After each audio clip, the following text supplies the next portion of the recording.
really quick, crisp sound. That's the 8-inch. There's also a 10-inch in the Paragon line, same construction.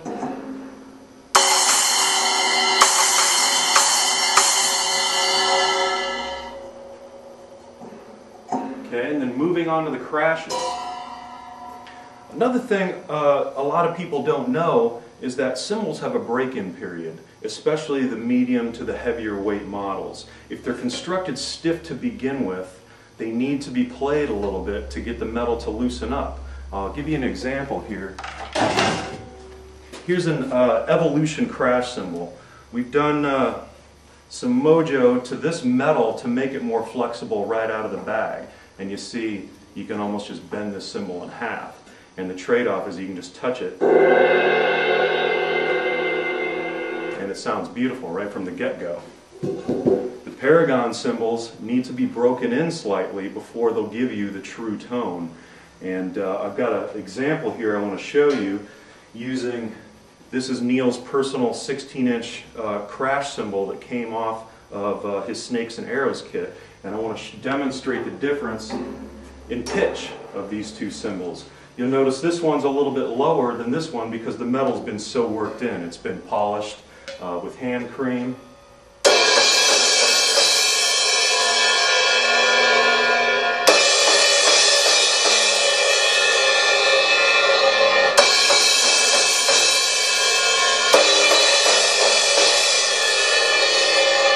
You'll notice this one's just a little more open sounding, a little lower pitch because the metal's been worked in. It's naturally more flexible now.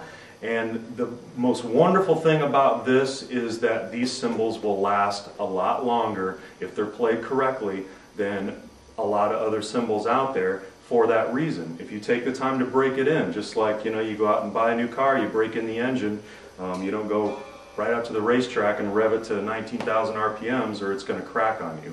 And I'm not saying these will, but it will treat you and you will have a very nice long affair with these cymbals if you break them in nicely and get them to reach their full maturity, I guess you could say.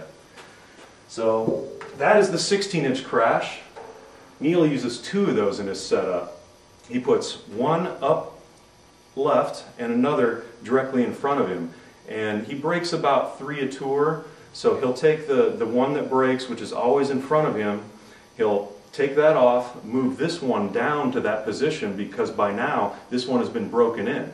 So he'll put the new cymbal up here and use the broken in one right in front. So he's constantly breaking this one in because he doesn't like the sound of broken in cymbals. So that's just one thing he does on the kit that I found interesting. The 18-inch crash. Big, full, dynamic.